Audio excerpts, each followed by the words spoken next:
Hey listeners, thanks for dropping in. I'm Christy. And I'm Melissa, and this is Buried Motives, where we dig deep into the details of some of the most gruesome Dirtbag murderers.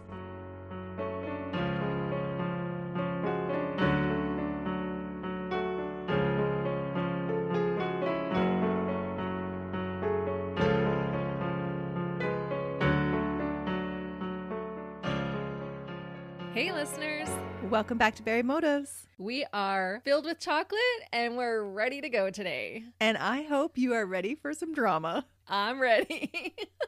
I am all about the drama. Do you remember the Jerry Springer show? Yes, I remember watching an episode or two. There was always so much drama on that show. I wonder if it was staged. Like, could that really be real life for people? Oh, well, today's case might give an insight to that, because that's what we're going to talk about today. Were they on the Jerry Springer show? They were. No way! It is going to be a drama-filled case today. Melissa is spilling the tea. Yep. I thought today we would cover something that was complete drama. The Jerry Springer Show has aired over 4,000 episodes in its 27 seasons. 27 seasons? It was on the air from 1991 to 2018. I didn't even think it was on the air that long. No. I remember it in the 90s. I didn't know it was that current still. But I do wonder, did it ever end without a fist fight? Actually, it originally began as a serious talk show hosted by Jerry Springer, the former mayor of Cincinnati. He was the mayor of Cincinnati? And it was supposed to be this very down-to-earth, serious talk show where they would discuss real issues. Oh, that took a turn. It did, because when that didn't get any ratings, the network wanted the subject matter to get a little bit more creative and entertaining. Oh, and that it did. It turned pretty crazy. Yeah, it got spicy. The host of the show would later say about this show that he spent his life hosting, it really had no redeeming quality. It was just solely for entertainment. And that was after the show took the top rating away from the daytime queen, Oprah. Get out. Jerry beat Oprah? Jerry beat Oprah out. No way. Yeah. So I'm not the only one who loves drama then. No, you are definitely not the only one. But he couldn't have beat her for long. I'm sure she would have regained her title as queen. Oh, I think she has. Yeah. But in the height of the show's popularity, it would record at least 2 episodes daily. What? And one of those shows led to murder. Well, I can believe it. Some of those people got pretty riled on that show. Up until I had found this case, I had always thought that, oh, they're just totally making it up. That can't be somebody's real life drama. Right. But let me tell you about it. All right. I've got my teacup ready. Spill the tea. For the case I'm going to tell you about today, the show actually faced a lot of negative publicity after the murder took place for its role in the crime. But actually, the story began so many years before the fateful day when the episode titled Secret Mistress Confronted aired. There was always a mistress on the Jerry Springer show. It did seem that way. Uh-huh. And Maury Povich was Who's Your Daddy? Yes. So many lie detectors too on those shows. Yep. And this case would have benefited from a lie detector test because Ralf Panitz was a complete liar. He was born in Germany on the 20th November in 1959. And there's not a lot known about his life before he immigrated to the United States, but for understanding today's motive, that's about all you need to know. While Ralph still lived in Germany and worked as a house painter, he met Nancy Campbell in an AOL chat room in 1996 using the screen name Plainwell. Nancy, who went by the screen name Cupcakes99, was from Plainwell, Michigan. She was 12 years older than Ralph and had been born in 1948. After about a year of online chatting, the two decided that it was finally time to meet. When Ralph arrived in Michigan, realizing his dream of coming to the United States, the two quickly got married and began their life together in September of 1997. Okay. It's like a whirlwind romance. But they chatted for a year, you said. They did. But unfortunately, their romance wasn't like those TV rom-coms. There was trouble from the very beginning. Both Nancy and Ralph had had previous marriages and both had children. Ralph had 2 teenagers and Nancy had 2 adult sons. Both Ralph and Nancy were quite boisterous. Ralph had a love of loud music, motorcycles, and drinking. Nancy was the feisty, well-kept, life-of-the-party type. Both were not shy about their own needs and desires and frequently had arguments in front of neighbors and friends. Ooh, so when you invite them over, they're the entertainment. Yep. It seems like both of them just had these personalities that were bigger than life. Okay. It's going to make for awesome stage drama. I bet. In 1998, as a way to kind of start fresh, the couple moved to Bradenton, Florida, about 25 minutes south of Sarasota, and rented a 2-bedroom apartment. Nancy got a job working in Blake Memorial Hospital for a short time, and Ralph continued to work as a painter and a carpenter. Unfortunately, what also continued was the domestic disputes. That Ralph and Nancy had a volatile relationship was not a secret to anyone. Did it ever get violent, or they were just loud about it? Oh no, they got violent. Oh, both of them did. Yep. A former neighbor would later comment that the two of them just fed off each other. It was almost like a fatal attraction. The fights and abuse seemed to go both ways. Police were often called to the couple's apartment to play referee to the noisy fights the two had. The fights would usually be followed by a brief period of separation, but then they would always get back together again. Huh. So it wasn't that they were calling the police on each other. It was neighbors saw screaming and chairs flying and whatnot, and they would call the police. Oh no, it was a little bit of them calling the police too. Oh, okay. It was neighbors, it was Ralph, it was Nancy. It was everybody. Even the dog. Yeah. In a statement to a judge in the Manatee County about an incident on July 23rd, 1998, Nancy wrote, "Ralph threw me on the floor where I struck the back of my head very hard." She told the judge he made numerous threats such as, "He would kill me, and he should have killed me before this. He said that I deserve to die, and I do believe that he will kill me." Oh no, is that foreshadowing? That is where the drama's going to go today. But there's going to be a lot of drama in between. Oh no. So Nancy had this kind of premonition that he was going to kill her. They would go to court, they would get restraining orders against each other, or they would get injunctions filed against each other. And then a couple of days later, they would decide, oh, we actually want to get back together. We're going to drop all those charges. Oh, so volatile, it sounds like. By the end of 1998, Nancy, though, was ready to call it quits on the whole relationship and actually moved out of their apartment. In February, their divorce became final, only 15 months after getting married in the first place. Whoa, that was destined to fail right from the beginning, it sounds like. It's hard to tell from the reports if the breakup was amicable or not. There were lots of reports about their relationship being volatile, but despite that and the divorce, it seemed that the two continued to hook up right after the divorce. Oh, I'm not surprised, to be honest. Drama can lead to passion, I guess. It's a fine line. Despite the continued hookups with his ex-wife, Ralph seemed to move on very quickly and started looking for a new wife. Not long after Nancy had moved out, he had another woman move in, and then another. What? The second woman was Eleanor Marie Isaac, a newspaper carrier in Sarasota. Like Nancy, Ralph had met Eleanor in the AOL chat room. This time, he was sporting a new screen name called Wolf Smile 2. What? I mean, I know you're divorced. It's totally fine. But it always just seems so slimy when one person just gets over it so quickly and moves on. They said that literally Nancy moved out and another woman moved in, like within the same week. So my question is then, did he already have her on the side? Oh, probably. Yeah, because you're not meeting someone usually and then moving in within a week. Yeah. Eleanor, who went by Ellie in real life, was from the Micmac Indigenous tribe and was a self-declared Wicca and a belly dancer. Ooh, yeah. I took a belly dancing class once. I've heard they're really good exercise and a lot of fun. They definitely are a lot of fun. Was it very freeing? It was so freeing. I went with one of my good friends, and at the end of it, we won most improved out of the class. I always love those most improved. Yep. We gave it our best. But it is a fun experience. If you're debating taking a belly dancing class, this is your sign. Go do it.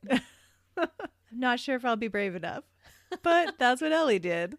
Again with Ellie and Ralph, it was a whirlwind romance. And after only 5 months, the two were married on St. Patrick's Day in 2000. Whoa, he wastes no time. Not at all. And they were actually dating before his divorce was even final. Wow. So he obviously has this personality of all or nothing. Love hard, hate hard, fight hard. It just seems like he has a very boisterous personality. Definitely a boisterous personality. And he just needs somebody to marry. Oh, he's a dependent little dirtbag. Yep. For Ellie, it was her third marriage. Her divorce from her second husband had just been finalized a week prior to their wedding. Oh, she wasted no time either. No, it wasn't just Ralph. For Ralph, there are some conflicting reports of whether it was his third or his fourth marriage.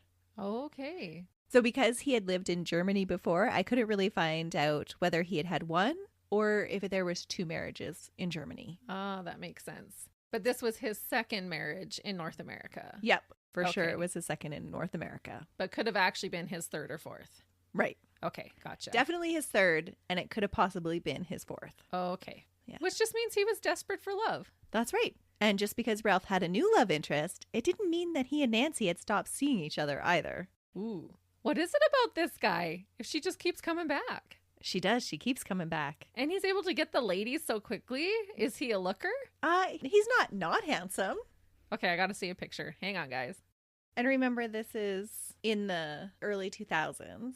So Okay, he's not, for- like he's 40. He's Yeah. Meh. exactly. He's not conventionally good looking, but he's also not homely. That's right. Yeah, he's just an average Joe. So he must have had some swagger then. I think he did have some swagger. Because he, to me, doesn't have the drop dead gorgeous kind of look to him. I think he had some charm. Yeah. He definitely had a lot of confidence. That's for sure. Well, and that boisterous energy, people can be attracted to that. That's a fun energy to be around. Absolutely. Whatever was attracting women to Ralph, he was attracting women. And Nancy, it seemed, was aware of Ellie, and Ellie was aware of Nancy. But there were parts of each of the relationships that Ralph kept hidden from both women. Okay. Ellie knew that Nancy was Ralph's ex-wife, and she still came around frequently. And Nancy knew that Ralph was seeing a new woman named Ellie. And eventually married her. Nope. Oh, she didn't know that they got married. Nope. Okay. You got to leave some drama for the stage. I am seriously going to have to go watch this episode after. I wonder if we could find it on YouTube. You can definitely get it if you want to pay for it. But definitely Ralph was not telling the full story between these two women. From the love triangle that resulted came a lot of drama. Ralph bounced back and forth between the women and egged on their jealousy and hatred of each other as he declared his love for one, meanwhile sleeping with the other. What a dirtbag. Mm-hmm. The two women traded nasty emails with each other. One signing her email, Ralf Panitz's wife, and the other would sign back saying, Mrs. Ralf Panitz. Okay. The claws are out. Yup. It was getting pretty heated between the two women. So what do you do to sort out a love triangle? You go on the Jerry Springer show. That's right. You take the show on the road to Chicago and appear on a TV show before a live studio audience. Man, that is not where I would want to air my dirty laundry. Not at all, right? No. Especially knowing what the show's about, you have to expect going into it. Like, this is 9 years that the show has been on the air. They know what kind of show it is. Oh, yeah. The show would totally have that reputation. Mm-hmm. And what did he say to them? Let's go on the show so we can work out our differences and come to a resolution? Well, he told them each different things to get them there. But it was Ralph's idea. He is all about the drama. Uh-huh. On May 7th, 2000, Nancy, Ralph, and Ellie all appeared on the Jerry Springer Show. It was actually Nancy's 52nd birthday, the day that they taped the show. Oh, man. Ralph, 40 at the time, and Ellie, 45, went on the show claiming that they were constantly harassed by Ralph's crazy ex-wife who just wouldn't leave them alone. So Ralph had told Ellie that they were going on the show so that they could get Nancy to leave them alone. He had told Ellie that it was his plan, or their plan, to humiliate Nancy so much that she would actually leave them alone. Oh, so of course she was on board. Mm-hmm. She was all about that. She wanted to claim Ralph all to herself. Nancy believed that she was coming on the show to finally win Ralph back from his girlfriend, Ellie, and to convince Ellie that her ex-husband still wanted to be with her. Ralph had begged her in March to go on the show with him and sort out their problems on national TV instead of in private because he said that the producers of the show had agreed to pay for his ticket back to the United States after being deported. What a weasel. He is so manipulative. Mm-hmm. Ralph convinced her that he wanted to reconcile with her. And so that's how he got her to agree to go on the show. Nancy wanted to prove to Ralph just how much she loved him and that she would do anything for him. Aw, he is actually so mean. Like, to just be playing with their feelings like that. Yeah, I have a hard time believing he loves either one of them. No. The way that he treats them is just so despicable. No way. He is always searching for love, but when it comes down to it, the only one that Ralph loves is Ralph. Oh, absolutely. And I think as we go through the case, you'll find that his search for love has ulterior motives. Fireworks took center stage as secret upon secret was revealed and both women learned of Ralph's indiscretions. Ellie flung her secret marriage to Ralph in Nancy's face. This was the first time Nancy learned of it, in front of hundreds of other people with the cameras rolling. The whole time, she had thought that Ellie was just a fling, and that Ralph would return to her like he had in the past. All the time that Ralph had been sleeping with her, he had failed to mention that he had actually married Ellie. Oh, man. That would be so shocking, especially when he convinced Nancy that I want to be with you and I need you to come to the show so we can be. Yeah. What a betrayal. She's thinking she's doing him this great big favor by airing their dirty laundry on national television so that he'll get his tickets paid for back from Germany. And so she's doing him this huge favor, and then he blindsides her. Oh. Hurt and wanting to strike out, Nancy flung it back in Ellie's face that the reason that she was still around was because Ralph was still having sex with her and telling her that he still wanted to be with her. In fact, Ralph had slept with her just the day before in the hotel where the show had put them up waiting to tape the episode. No way. I'm feeling like, did I see this episode? But I'm thinking this is probably every episode. And you know what I will never understand is when one person cheats. In this instance, it's the man who has cheated on both of them. Why the women get mad at each other and why they're not mad at him. They often seem to do that where they're attacking each other instead of joining up together and beating his butt. That's right. It's dirtbag Ralph that should be taking the blame for all this. Yeah. Meanwhile, he gets to sit back and revel in the delight of watching these two women fight over him. Yeah, his ego is just exploding. Yeah, where the truth is he lied to both of them. He's such a dirtbag. Yeah, their anger should be focused on him, in my opinion. I think so too. Throughout the whole episode, it seems that Nancy was really the one that was blindsided and took the brunt of the audience's dislike. Because she was the other woman. Ellie and Ralph were technically the married ones. And Nancy was quite a bit older than both of them. And so Ellie was calling her old and fat as the audience cheered on. What? Ellie's older than Ralph too, so Nancy's not actually that much older than Ellie. She's 7 years older than her. In the grand scheme of things, what's 7 years? I don't know. But that's what was happening on the show. I just found it so sad because Nancy had really believed that Ralph had invited her to Chicago to reconcile their relationship. Yeah, and they had a history. It's not like she was some girl that he just randomly picked up in a bar and had just recently started sleeping with. No, Nancy felt in her defense that she had had him first. Yeah, and Ellie was, in fact, the other woman. That's right. Ellie acted so disrespectfully towards Nancy because she felt that was the only way to get rid of this crazy ex. I wonder if she felt threatened by her. Oh, I imagine she did. Ralph justified sleeping with his ex to his new wife by saying that he had to maintain the illusion that there was still a chance for the relationship so that Nancy would actually agree to come on the show. And so on the show, he's like, yeah, Ellie, don't worry. I just slept with her yesterday just to maintain this illusion. Oh, please. That must have been such a hard task for him, right? Yeah, how did you manage, Ralph? And did Ellie believe him?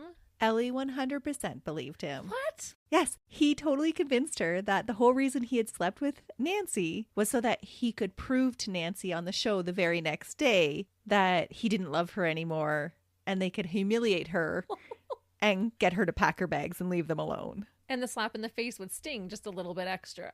Yep. I can't believe she ate that up. She did. At the end of the episode, after a fair bit of mudslinging, Ralph tells Nancy that he cares for her and he doesn't wish her any harm, but he just wants to go on with his life with Ellie. Host Jerry then turns to Nancy and unceremoniously tells her, "He's telling you he doesn't want to be with you." Nancy storms off the stage declaring, "That's fine. Bye."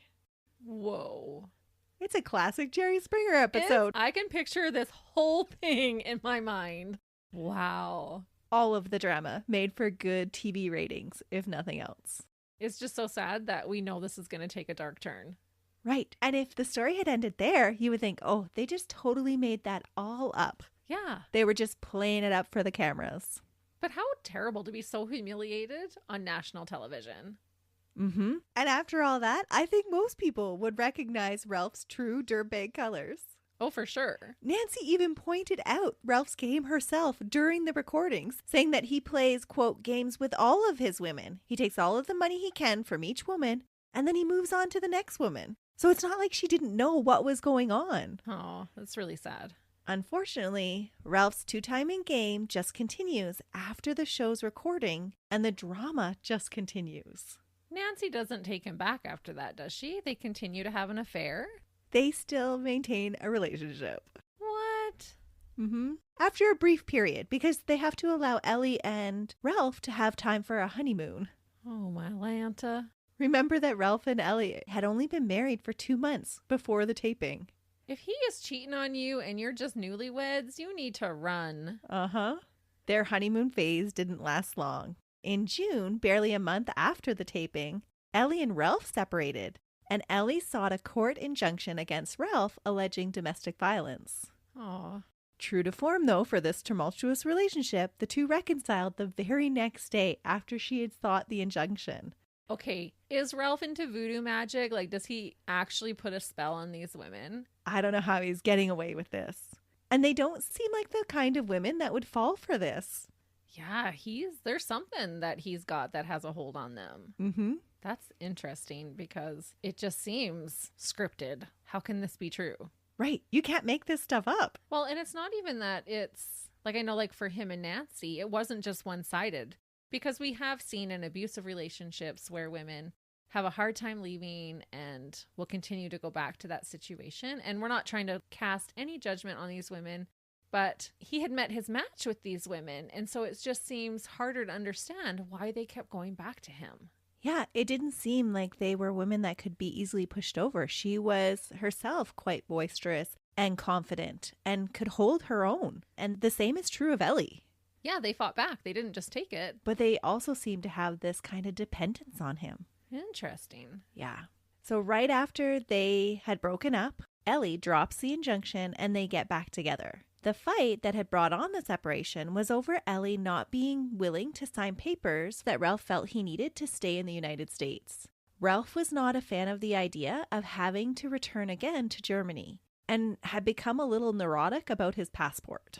Oh, so is he just using these women for a ticket to the U.S.? It seems like it. Oh, that puts a whole new perspective in there. Because then maybe he didn't really care about either of them and was just using them both right from the beginning. And I think what actually tips him over to committing murder is going to be that motive, to stay in the United States. But the drama's not over yet, because in a bizarre turn of events on June 18th, so remember they had taped the episode on May 7th, so just a little over a month after taping that episode, Ralph and Nancy buy a house together. What? Mm-hmm. Melissa.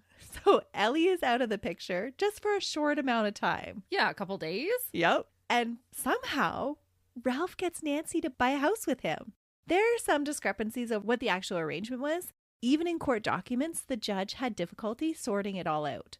The most reported arrangement is that the two of them had agreed to purchase a house through a lease option on Grand Cayman Street in Sarasota. Nancy paid the down payments and the bills on the $116,000 purchase with the agreement that Ralph would do the majority of the repairs needed on the house and pay utility bills as his part of the contribution. From the time that the house was bought up until the day that the Jerry Springer episode aired, it was non-stop drama.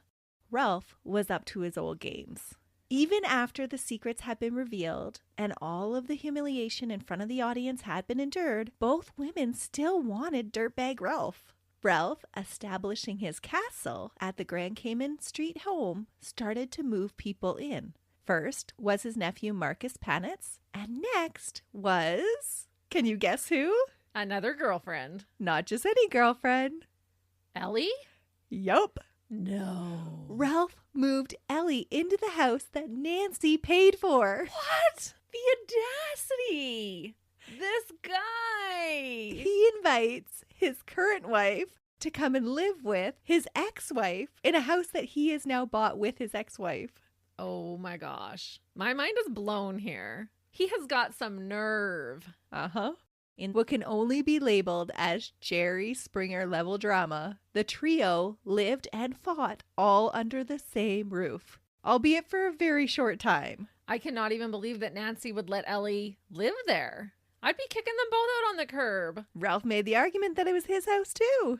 But it's not Ellie's house. Nope. But Ellie would go on to file injunctions saying that she did belong there because Ralph had invited her there. And are her and Ralph technically still married? Yep. Oh, so I guess she kind of would legally be allowed to still live there. Mm-hmm. That's wild, Melissa. It gets so messy. But Nancy does move out pretty much when Ellie moves in.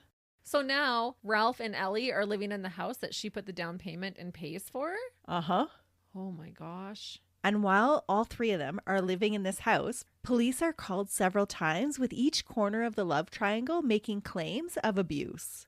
Ellie filed stalking charges against Nancy, and Nancy files charges against both Ralph and Ellie. And even Ralph's nephew gets dragged into the drama and started filing charges against Nancy. Both Nancy and Ellie had court injunctions saying that they belonged in the house. Oh my goodness. Can you imagine those poor officers arriving at the scene and trying to get statements and figure out the story? No. They'd be like, wait, what? It would be so hard to follow this story. Yeah. There were so many allegations of punching and shoving and even death threats. But when police arrived, there was usually no evidence of scrapes or bruises on whoever was claiming to be the victim. Court records show that while each court appearance cost them money, that they were rarely effective at keeping the three away from each other. Often, complaints went nowhere because whoever was filing the complaint wouldn't show up at the court hearings or ask for the cases against each other to be dismissed. So it was like just this big waste of time in the court system. That's so unreal to me. Mm-hmm. On July 10, 2000, things at the house came to a head. Ralph threatened to kill Nancy. Nancy told her attorney, quote, "He had chased me with a knife and made threats of taking my life," and was telling her all about the way he was going to torture her. Nancy decided then and there that she had had enough for the second time. Nancy moved out and started legal proceedings against Ralph and Ellie to evict them from her house. During the case preparation, she stayed with her aunt and uncle on the East Coast and got a job as a legal assistant. So just 14 days later, they ended up in court. During the court hearing on the morning of July 24th, she told the judge that Ralph had always been abusive towards her and that he took her life savings and threatened her, and in the past had chased her with a knife, body slammed her against walls and furniture, kicked her in the stomach, and gave her a concussion. On top of the eviction, Nancy pleaded for a restraining order and even asked for Ralph to be deported. She told the judge she was so scared in the house when Ellie had moved in, she had been forced to move out of her own house. In the few days leading up to the court hearing, Ralph had even threatened her, telling her that he would kill her and her whole family. He was just trying to think of a way to do it. Oh, man. Ralph argued during this court hearing that Nancy was just being crazy Nancy again, and that it was her that was stalking Ellie and himself. He also made these outrageous claims that Nancy had been using his telephone line to advertise sex for strange people. That's quite the claim. Yeah, really what I think it was is he was talking to a whole bunch of sex lines and didn't want Ellie to find out. And so he blamed it on Nancy. Oh, yeah, probably. Uh-huh. That seems very plausible because it doesn't seem that it would be Nancy doing that. No, what would that benefit her at all? Yeah, he's terrible. As you can guess, the judge sided with Nancy and ordered a restraining order against Ralph. The judge also granted her an injunction and exclusive use of the Saratoga house. So Ralph and Ellie had to move out. That's right. Ralph, Ellie, and Marcus would have to be escorted back to the house and given a set amount of time to collect their belongings. Ralph was not happy about this arrangement. He and Ellie were so irate and out of control that they needed to be removed from the courthouse by the bailiffs. What? Court officials were concerned about Nancy's safety and arranged for her to be accompanied back home. While Nancy stayed behind at the courthouse to fill out necessary paperwork, Ralph, Ellie, and Marcus all headed to Keegan's Clubhouse Lounge.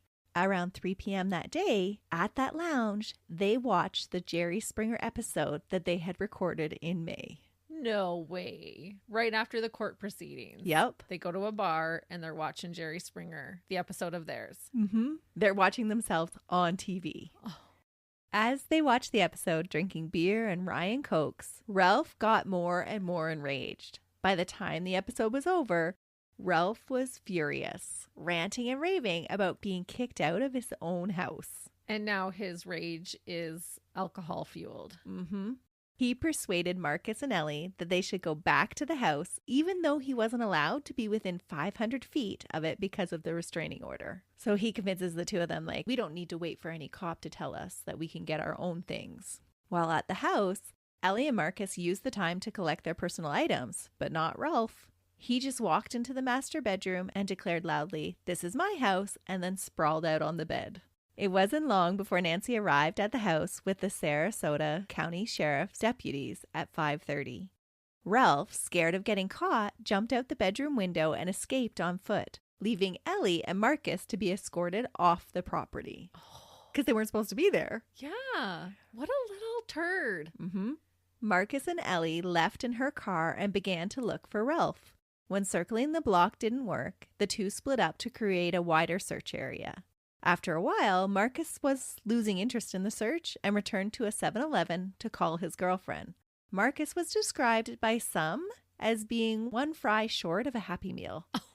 And so he lost interest pretty quickly. Well, and honestly, he took off and deserted them when the police showed up. Why would you waste your time looking for him? Well, Ellie's very devoted to Ralph. True. When Marcus arrived at the 7-Eleven, that is when Ellie found him again and started motioning frantically to him. Marcus later testified that Ellie called out saying, "Hurry up! Ralph's going into the house and he's trying to kill Nancy." Marcus said Ellie excitedly told him Nancy is crying for help. So was she excited about it? Like she wanted him to kill her and they didn't want to miss out? Or was she worried and frantic about it? Like, get in the car, we have to help Nancy. From Marcus's reports, and remember that somebody has said that he's a fry short of a Happy Meal. That's right. That he reported it as excited. Okay. Excitedly, yeah. She was telling him, and she's calling out for help. Yeah, Nancy's going to get hers. Yeah. And we don't want to miss it. Yeah. Oh, she's a dirtbag too. But maybe he misinterpreted, because just prior to Ellie finding Marcus, a neighbor had heard shouting outside the home between 6 and 6:30 p.m. and then spotted her on the street in front of the house pleading, "Ralph, please don't do this." Oh. When she became aware that the neighbor was there, she seemed kind of startled and walked away quickly. Okay. So it's hard to tell if Marcus's valuation of the situation was accurate or not. And was she talking about the murder, or like maybe he was telling Ellie he was going to leave her? Please don't do this. Like, it's hard to say what context that was in. Exactly. Marcus and Ellie returned to the house looking for Ralph, but he is still nowhere in sight. Marcus said that he tried to get into the house, but felt that the door had been barricaded and he wasn't able to enter. Oh no. That is when he began to fear that his uncle might have attempted to do something awful. He ran to the neighbor's house and called 911, telling the dispatcher that he feared that his uncle had possibly killed himself or his ex-wife. Oh. Around 7:30 that evening on July 24th, police were called to the house and found Nancy's body lying on the kitchen floor, still dressed in her green dress from the court. Police say it was one of the bloodiest crime scenes they had ever encountered. What remained of Nancy was absolutely unrecognizable. No. All of her facial bones and nose had been shattered. Ralph had beat, choked, and stomped on Nancy's head so many times that the sheriff's deputy who had been with her just earlier that day could not identify her. Oh, how terrible. Sadly, the humiliation and drama that she had endured had not been enough for Ralph. He also claimed the 52-year-old's life. He is terrible. And even when you said that Marcus called saying, "I think my uncle is killing himself or his ex-wife," just speaks to his character. Because normally someone that you love and care about, a family member, you wouldn't ever expect them to murder someone. No, you would say that there's a fight going on. Yeah. Right? That he might hurt somebody. Right. And you would tend to more defend them. Like, there's no way he would do this. But even they knew, the ones that loved him and cared about him, that he was downright rotten. Yeah, that he was capable of killing somebody. Oh, and how sad for Nancy. Yeah. While Marcus was making phone calls to the police, Ellie was still driving around in her silver two-door Oldsmobile looking for her dirtbag husband. When he was located, she said he was in a daze, and she picked him up and they fled. 2 neighbors witnessed the getaway and said that Ellie looked scared and nervous, and Ralph did look a little shocked. Well, he must have been covered in blood. You can't sustain that kind of a beating on someone and not get blood evidence on you. Well, Ellie says he wasn't. Really? Mm-hmm. And she would later claim when she picked up Ralph, she had no idea that Nancy was actually dead at that time because he didn't have any blood on him. Which is a little shocking because when police finally catch up with them later, Nancy's blood is still on the soles of his shoes. Well, and you said it was a super bloody crime scene. Super, super bloody. Yeah, I'm not buying that then. So when this neighbor saw the 2 of them fleeing, he questioned if they were all right because he noticed that they were both acting a little bit strange. And Ralph answered him just saying like, I'm fine, I'm fine. And then the neighbor commented that it must seem like an unusual day for them, referring to the Jerry Springer episode. Ellie answered, if you only knew. Yeah, no kidding. So there's a lot of questioning whether Ellie knew that Nancy was dead, whether she had actually encouraged Ralph to do it, or whether she was totally in the dark and was just kind of taking care of her husband in the moment. Yeah, it's hard to say. But there are some really questionable things that she says. Mm-hmm. Because of the ongoing drama amongst the trio and Ralph and Ellie's escape, police almost immediately suspect that they have a part in Nancy's death. Oh, for sure. They've just been told to collect their things and move out. Mm-hmm. On July 26th, the police announced over the media that Ralph and Ellie were persons of interest in the case. And just a day later, they upgraded that to having a warrant out for Ralph's arrest for first-degree murder. Ralph was labeled as dangerous because of all of his past arrests and court appearances for the abuse and violence between these 2 women. Yeah. Police also had a warrant out for Ellie, saying that she would be a material witness and that she was wanted for questioning. The 2 evaded police for 4 days in total. Ugh. It was believed that Ralph and Ellie were fleeing to Canada. I speak for all of Canada when I say we do not want you. Return to sender. Yeah, really. They drove towards Ellie's home in Maine. Police set up surveillance near the Canadian border. But Ellie and Ralph both claim that it was not because Ralph had killed Nancy that they were fleeing. It was because they feared that Ralph would be deported for violating the restraining order. That was the reason that Ellie gives for why they were taking off. But Ellie would have known at this point that he had killed her. Oh yeah, it's all over the media. Yeah. They said that they were heading to the German embassy in Canada. And I say baloney because there are German embassies in the United States as well. Yeah, baloney for sure. Yeah. More likely, they were hoping to cross the border and hide on one of the reservations that Ellie had connections to. That makes more sense. On July 28, 2000, after the 2 had talked to a lawyer, they did return to Boston and turn themselves in, though. Oh, that surprises me. Sounds like it was more Ellie. It was when they had issued the warrant for Ellie that she got in contact with a lawyer and the lawyer talked her into, like, this is going to go better for you if you turn yourselves in. Good. Ellie and Ralph were flown back to Tampa, Florida, and taken into custody. Ellie's defense attorney claimed that the 2 had turned themselves in as soon as they had learned that they were suspects. And again, I say, baloney. It was days after. We're not buying what you're selling. Yeah. Ellie was subsequently released on a $25,000 bail, but would have to appear as a material witness. She vehemently denied that Ralph had anything to do with Nancy's death. She said, I can't imagine that he did. Ralph has always said, I don't hate Nancy. I don't hate that woman. Ellie maintained that she had left the house in a hurry only because she feared that her husband, a German citizen, would be arrested for violating the restraining order, and they had fled the state looking for a German consulate for help. Investigators never pursued pressing charges against Ellie. They believed her when she said she had no knowledge of the murder. At the time, maybe not. But she had to have figured it out later. Oh, I would think so. As soon as reports hit the media that Nancy had been killed, she would know right away. She'd have to put 2 and 2 together. But I guess in her defense, she did contact a lawyer right away and then did probably help to talk Ralph into going and turning themselves in. Yeah, I do think that that was largely her decision making. Yeah, and I don't think she knew prior to it happening that Nancy was going to get murdered that day or had anything to do with the actual murder. No, I don't think so either. Ralph was charged with murder in the first degree and 2 counts of violating restraining orders.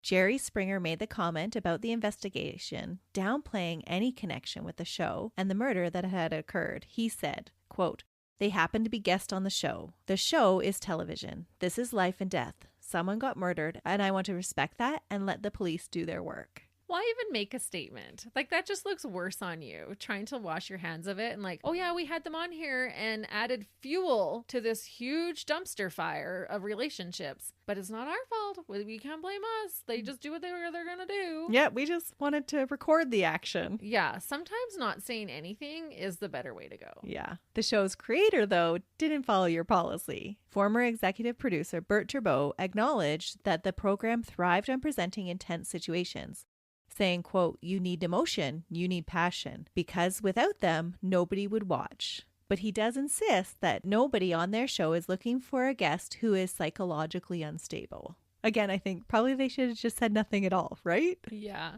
During the trial in 2002, Ralph was represented by the same attorney that had represented Dr. Kevorkian. Jeffrey Fieger said that his legal fees had been paid by the German government because they were concerned that Ralph would have to face the death penalty in Florida. But I'm not sure if this is just some wacky claim or... Yeah, that sounds a little suspicious. Do countries actually pay for defense attorneys for their citizens? I wouldn't think so. Yeah, it was a weird claim, so I put it in there. Fieger had also created the crazy defense that Nancy hadn't died from the beating that Ralph had inflicted. Instead, he claimed that she had died of a heart attack and had cut herself while falling to the floor. Oh, please. Yeah.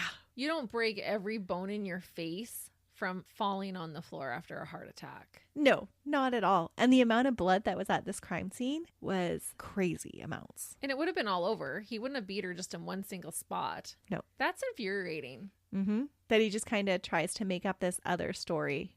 Yeah. Oh, no, she did it to herself. It was by accident. Yeah. Is it bad for me to say that someone should have punched him in the face and said, oh, that was an accident? You did that to yourself. Do you remember that game when you were kids? Oh, stop hitting yourself. Stop hitting yourself. Don't. That triggers me. I hated that. Hated it. To this day. We won't even get into it, actually. But I hate that. That is so a trigger for me. Mm-hmm.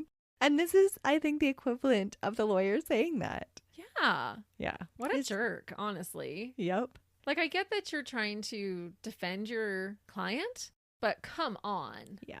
Do better.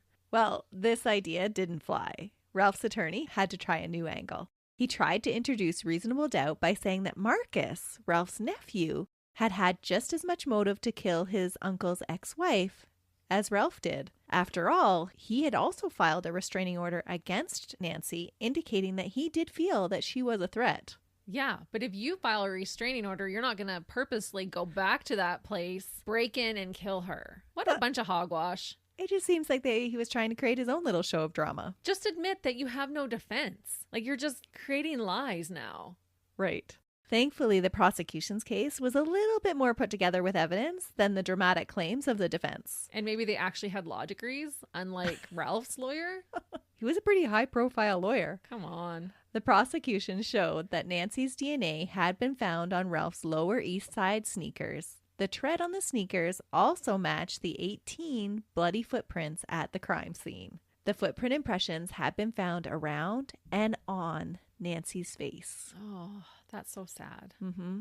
The coroner also confirmed that skin samples taken from underneath Nancy's fingernails matched Ralph's DNA. Good. The prosecution presented the argument that the straw that broke Ralph's thin control on his rage had been Nancy's attempt to have him deported. The fear of having to return back to Germany is what caused him to beat the woman he had once loved so brutally that she couldn't even be recognized. That's so deplorable. Mm-hmm. Because it definitely wasn't this love triangle. He was quite happy with that. Yeah, he thrived in that. Yeah. On March 26th, after the 10-day trial, the jury returned a verdict of guilty for one of the 2 restraining order violations and a guilty verdict for second-degree murder after 18 hours of deliberation over 2 days. Why not first degree? I think that they still called it like a crime of passion. Okay. So he hadn't planned on murdering her when he broke back into the house. That's what it escalated to. That's right. Okay. And there was some discussions about whether it could be called premeditated, because definitely when he originally went to the house and was laying in the master bedroom, he hadn't planned to kill her. But he had jumped out the window and then returned after the deputy sheriff had left. And he had told people multiple times that he was going to kill her. Mm-hmm. But the jury didn't think that it was premeditated, and so they returned a verdict of second-degree murder. Okay. On March 24th, 2002, Ralph was sentenced to life in prison. During the sentencing, he refused to enter the courtroom and face Nancy's 2 grown sons that had traveled from Kalamazoo, Michigan for the trial. What a coward. Instead, Ralph watched the sentencing hearing from another room in the Sarasota County Judicial Center. Why does he even get that choice? He should be forced to face them. I don't understand why they get that choice either, but he just watched it like they live streamed it into another room where he could watch it in private. Yeah, that's garbage. Yeah. When you take someone's life, you are forfeiting your own personal rights to stuff like that. Just because it's going to make him feel bad, he wouldn't face them. Yeah, the only way that should happen would be if they were uncomfortable having him in the same room. That's right. They should get to call the shots. Yeah, make him face them. So crazy. 4 days later, Dirtbag Ralph was locked away in the DeSoto Annex. Of the verdict, Ellie proclaimed that, quote, "We do not agree with this verdict. We do not think this was a fair trial." She said, "We really expect this will be overturned and we will have a new trial. I will never give up trying to see my husband as a free man because in my heart, I do not believe he did this." Ellie, open your eyes. If he did that to her, he could do it to you. To this day, she maintains this attitude. She stands by her man, even though he never really stood by her. Never. While she lives in a trailer park and barely makes ends meet, she continues to send Ralph commissionary money, accept collect calls, and she drives the 3 hours round trip to visit him in prison each and every weekend. Oh my goodness. And I could be wrong in assuming this, because I'm like, why would any woman do that?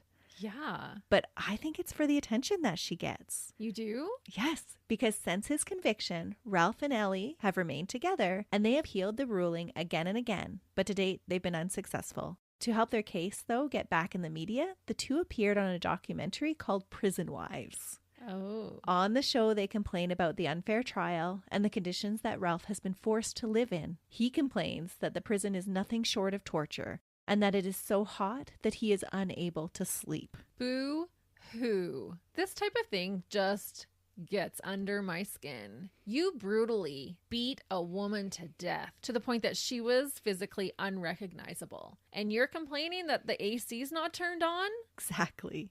That documentary can be found on YouTube. To escape such horrid conditions, Ralph has been appealing to be extradited back to Germany, but his own country doesn't want him. Good. All of his attempts have been denied so far, which I just find so ironic. The reason he murdered was because he didn't want to be deported again, and now he wants to be sent back to Germany, but he can't get the permission to do so. And I feel like that is like a final slap in the face for Nancy. He literally took her life because he didn't want to go back to Germany. And now because he's a little warm in his prison cell and he's crying like a little baby, he wants to go back to Germany. Yeah, now he'll do it. Well, I'm glad Germany said, forget you. Sit in your prison cell and rot for life. Yeah. Did you read the fine print on our entrance into our country? No dirtbags allowed. I'm getting riled. If that was only the case. Right? Oh, he is despicable. I can't find one redeeming quality at all. Some dirtbags are just so selfish. Yeah. And maybe one of the reasons I'm getting so riled is I'm talking about a dirtbag next week that has the same kind of vibe where he is just so evil to his core and is only worried about himself. Nancy's sons did go on to sue the Jerry Springer Show, claiming that the show had created a mood that led to murder and sought a settlement of $25 million. Really? But it was actually never awarded. They actually felt for a time that it would be granted because another talk show, The Jenny Jones Show, had faced a similar lawsuit case. Oh, I know that case. Yeah, where a disgruntled former guest had murdered another guest just after appearing on that show. And that lawsuit had actually been granted the first time, but then was later appealed. And it set a precedence for the responsibility of a talk show for their guests' actions after the show. Talk shows weren't responsible for what happened after the show. Yeah, I think that's a whole slippery slope when you get into that. And I'm assuming that when they go on the show, they're probably signing waivers. Yeah, and I don't know how you could ever hold a show responsible for actions done months later. No. Especially when they willingly all came on the show. Whether they were manipulated into it by each other or not. Right. But that's not the show's fault. Right. And when you're going on the Jerry Springer show, like you said earlier in your case, you know what kind of show it is that you're going on. So even though it's in bad taste, I don't feel like the show was to blame. Yeah. Not to the tune of $25 million.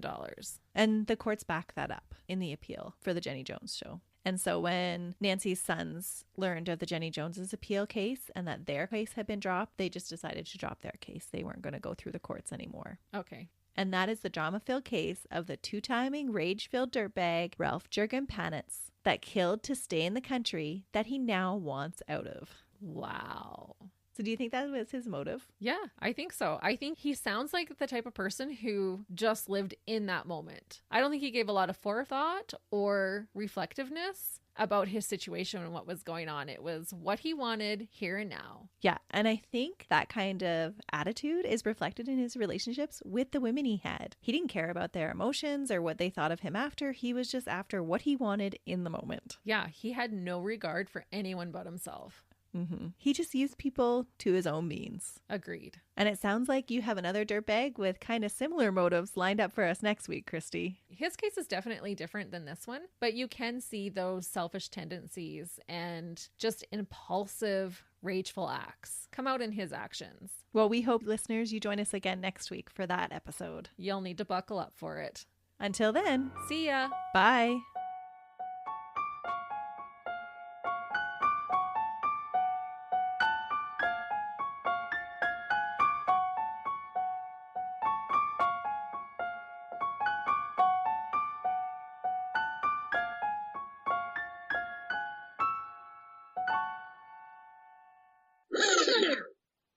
But as soon as you say test, I'm like, what do I say?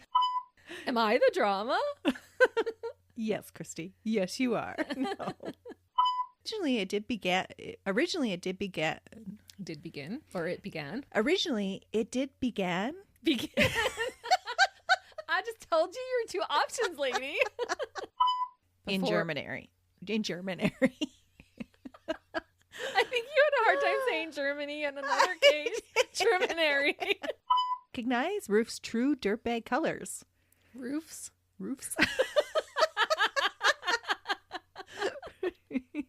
We got Nelly. We got Roof. We're just making up names as we go along. You and names today are not friends. As they watch the episode, drinking beer and Ryan Coates. Oh, that my wouldn't goodness. taste very good. Our voices together create a melody. Not quite, but...